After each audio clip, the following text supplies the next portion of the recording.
I've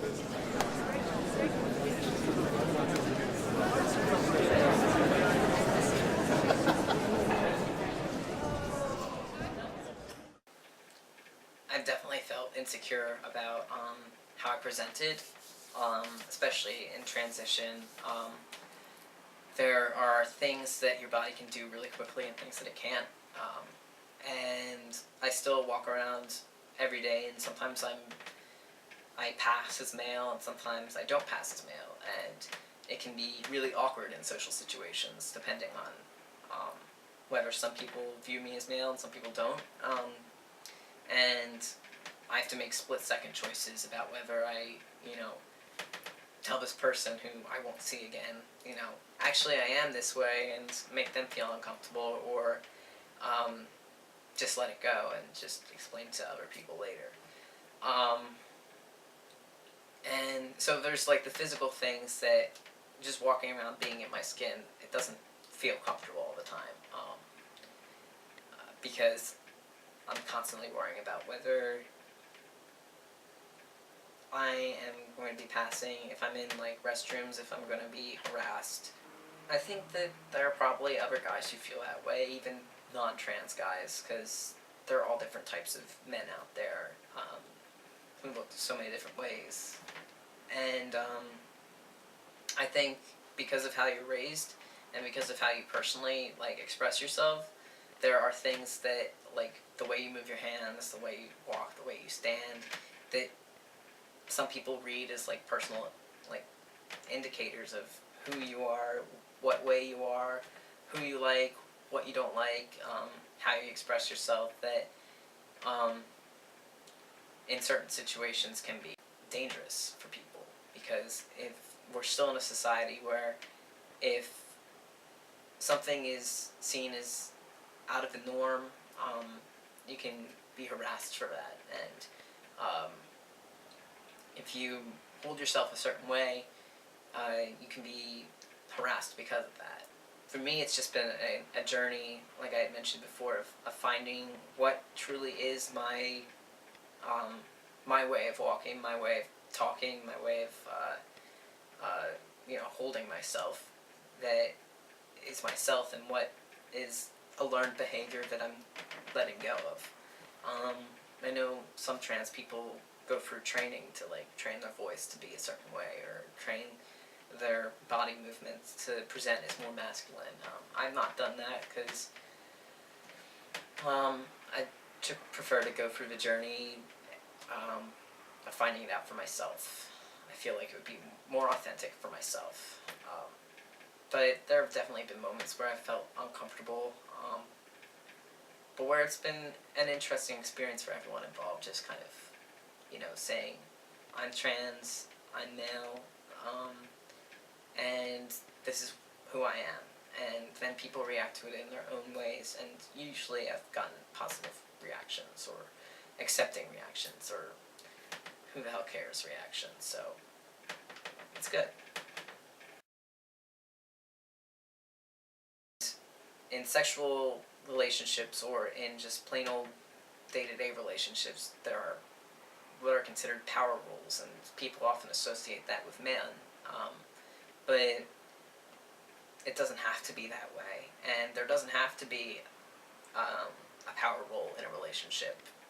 It doesn't have to be there all the time. It can be there sometimes if you like it that way. But I think that for me, identifying what my role in a relationship is, regardless of my gender identity, has been important. And recognizing who I am and how I express myself, and being true to that, but not playing into any of my fears regarding how I present myself or how people may be seeing me in my relationship, has been important, because I don't want that anxiety to get in the way of a two-person relationship for me. Because people expect certain things. Some people expect one thing, some people expect another thing, and you have to work that out. and while recognizing that your gender is part of who you are, but not a defining part of who you are. Because I'm sort of new to it, and haven't really been raised as male in this body, and in my life, I haven't experienced the beginnings of gender relations in all of my relationships. So I haven't had the opportunity to learn from other people what their experiences have been, and have really had an opportunity to compare. But for me, I think ultimately it comes down to the family and what they expect of people who identify as masculine. For me, has been more of a pressing issue. And I haven't really experienced much in terms of the ethnicity or the class and gender yet.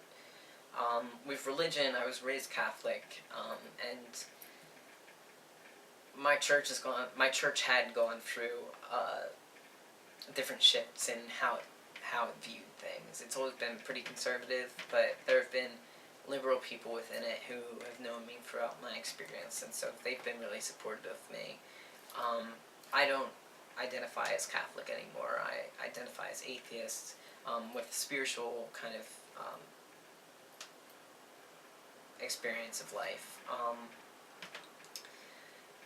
But I haven't found my gender really interfering with that, because of my experience possibly with the church. I don't feel that there should be a place, or there may be a place, but I don't think it should interfere with your religious practice, what your gender identity is, or even what your sexual orientation is at any stage. I don't think it should interfere with how you practice your religion or your spirituality.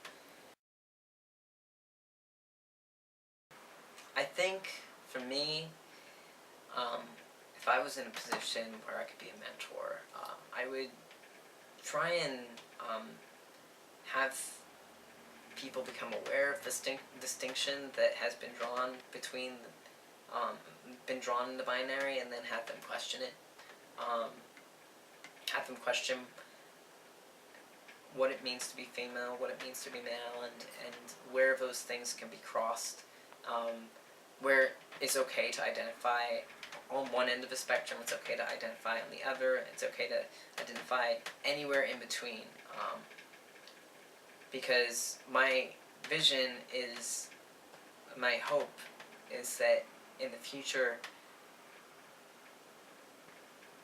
what's more important is what you do, what responsibilities you take on, than what gender you claim to have, what gender you are, and that I wish that those responsibilities were not tied so closely to certain gender roles or beliefs about what gender can be. I think that in terms of raising children, everyone should take a part in the responsibilities of raising children.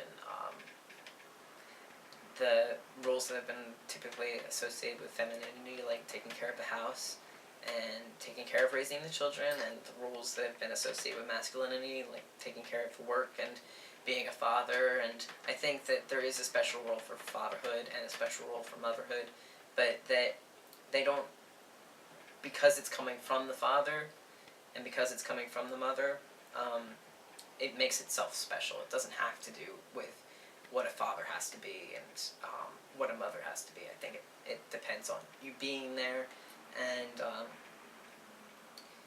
I think that goes into every part of your role as a person in society. It doesn't matter whether you are male or female or anything in between. It matters what you bring to the table and that you show up, and that you are true to yourself. And I think that would be what I try to share.